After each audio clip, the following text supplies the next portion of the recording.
আসসালামু আলাইকুম রহমতুল্লাহ। সম্মানিত ভাই এবং বোনেরা, আজকে আমরা আল্লাহ তাআলার প্রেরিত অসংখ্য নবী এবং রসুলের মধ্য থেকে অন্যতম একজন নবী ইলিয়াস আলাইহিস সালামের জীবনী থেকে আলোচনা করব সংক্ষিপ্তভাবে।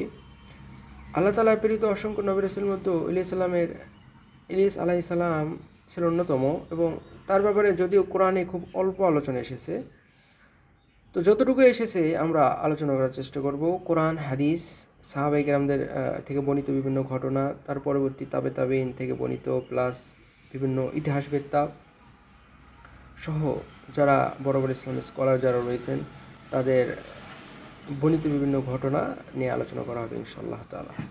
তো কোরআনে প্রথমে শুরু করা যাক। কোরআনে তার ব্যাপারে কি বলা হয়েছে। আমরা যদি প্রথমে তার জীবনে একটু পর্যবেক্ষণ করি তাহলে দেখতে পাবো যে পবিত্র কোরআনে ঈসা এবং হারুন আলাইহিস সালামের আলোচনার পরে সূরা আস-সাফফাতে আল্লাহ তাআলা 123 থেকে 132 নম্বর আয়াতে ইলিয়াস আলাইহিস সালামের ব্যাপারে একটু আলোচনা করেছেন। তো প্রথমে আয়াতে আল্লাহ তাআলা বললেন যে ওয়া ইন্না ইলিয়াসা লামিনাল মুরসালিন, নিঃসন্দেহে ইলিয়াস আলাইহিস সালাম ছিলেন রাসূলদের মধ্য থেকে একজন রাসূল, ওয়ান অফ দ্য মেসেঞ্জার্স।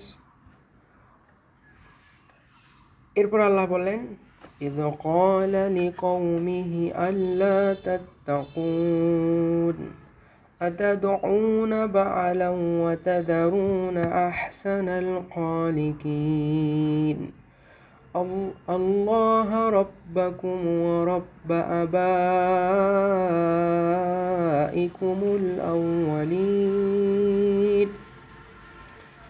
অর্থ হলো, যখন ইলিয়াস সাল্লাম তার জাতিকে বলল যে তোমরা কি আল্লাহকে ভয় করবে না, তোমরা যে বালকে যে খোদা হিসেবে গ্রহণ করে নিয়েছো, অথচ আল্লাহ তোমাদেরকে এত সুন্দর করে সৃষ্টি করলেন, শুধু তোমাদেরকে না তোমাদের পূর্ববর্তী জেনারেশন তোমাদের বাপ দাদাদেরকেও সৃষ্টি করেছেন, অথচ কি করলো? ফাকাজ্জাবুহু, তার সম্প্রদায় ইলিয়াস সালামকে অস্বীকার করলো। ফাইন্নাহুম লা মুহতারুন, ফলশ্রুতিতে তারা শাস্তির মুখোমুখি হলো এবং শাস্তির তাদের নিকট উপস্থিত হলো।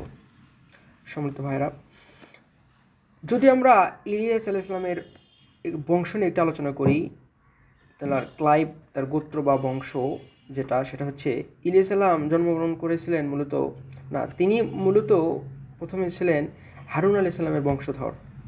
এখানে যেটা বর্ণনা করা হয়েছে, তিনি ছিলেন ইলিয়াস তাশাবি ইবনে ইয়াসিন ইবনে ফিনহাস ইবনে আল ইজার ইবনে হারুন আলাইহিস সালাম, অর্থাৎ ইমরান আলাইহিস সালামের বংশধর।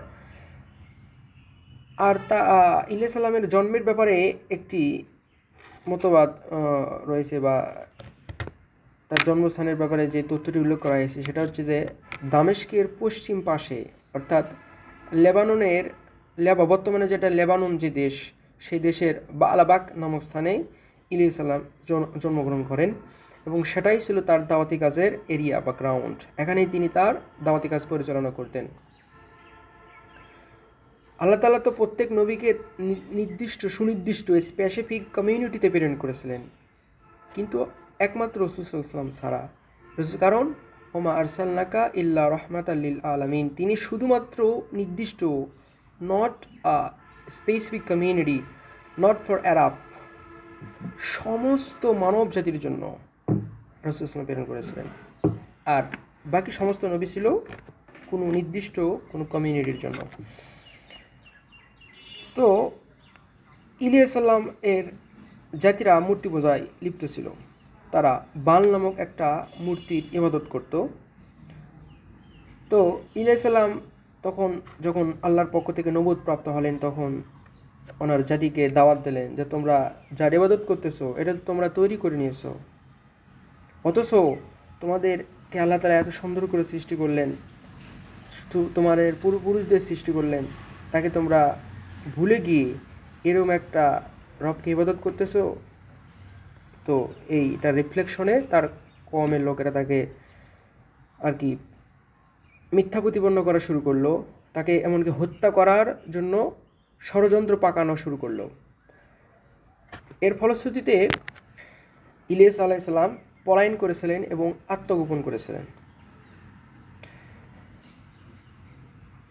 একটি ঘটনা ঘটনা বর্ণনা করেন আবু ইয়াকুব এবং কাব আহরাব রহিমাহুল্লাহ তাদের কিতাবে একটি ঘটনা বর্ণনা করেন যে ইলিয়াস আলাইহিস সালাম তদানীন্তন ওনার সম্প্রদায়ের যিনি বাদশাহ ছিলেন, মানে কিং ছিলেন,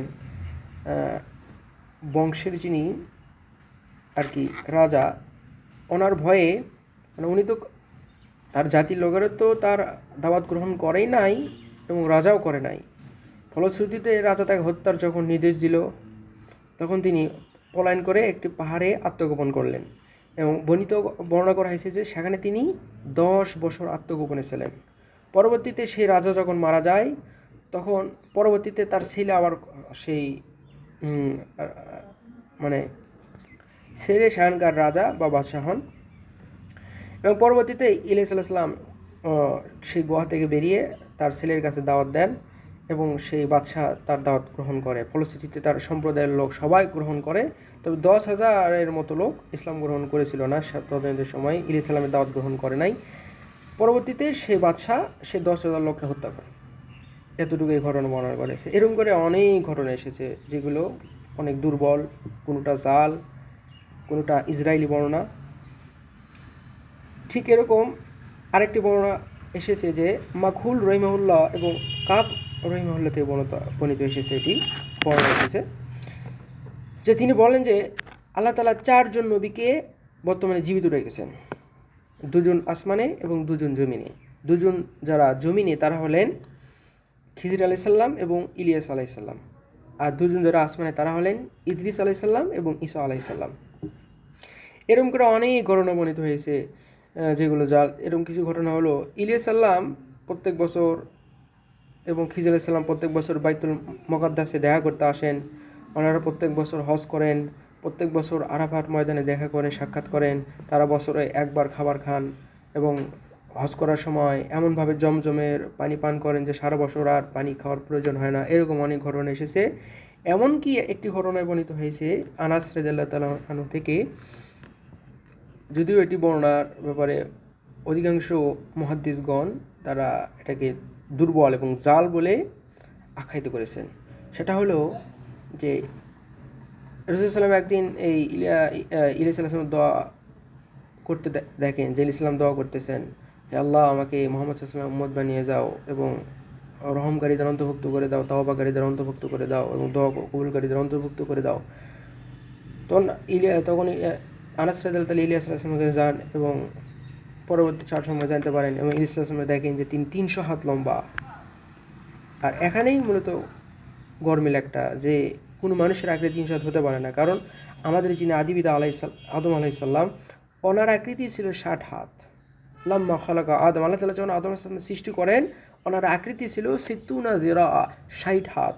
অথচ তারপর আমরা জানি যে পরবর্তী জেনারেশনের আকৃতিটা বা হাইটটা কমতে কমতে আমাদের এই আকৃতিতে এসেছে 2.5 হাত, 3 হাত, 3.5 এরকম। তো তাহলে ইলিয়াস আলাইহিস সালামের আকৃতি 300 হাত কেমনে হয়? এরকম করে রাসূল সাল্লাম ওনার কাছে গিয়েছেন, অথচ রাসূল সাল্লামের কাছে আসার কথা, রাসূল সাল্লাম কেন যাবেন? অথচ রাসূল সাল্লামের মর্যাদা অনেক বেশি। রাসূল সাল্লাম ছিলেন শ্রেষ্ঠ মানব, মহামানব, শ্রেষ্ঠ রাসূল। এরকম করে অসংখ্য আর কি ফলটি বা অনেক ত্রুটি হাদিসে দেখা যায়, যার জন্য হাদিসকে মানে মোস্ট অফ দ্য মুহাদ্দিস এটাকে জাল বলে আখ্যায়িত করেছেন। এরকম অনেক বর্ণনা এসেছে যেগুলো আসলে বর্ণনা না করাই ভালো। আল্লাহ তাআলা আমাদের ইলিয়াস আলাইহিস সালামের জীবন থেকে যতটুকু শিক্ষা আল্লাহ আমাদের গ্রহণ করার তৌফিক দিন। আর আল্লাহ তাআলাই সর্বজ্ঞ, কোনো ঘটনা সম্পর্কে আল্লাহ তাআলাই বেশি অবগত আছেন। হাযা মিন দিওয়ালিল মিনদাল্লাহ আলাইহি তাওয়াক্কালতু আলাইহি। আসসালামু আলাইকুম ওয়া রাহমাতুল্লাহ।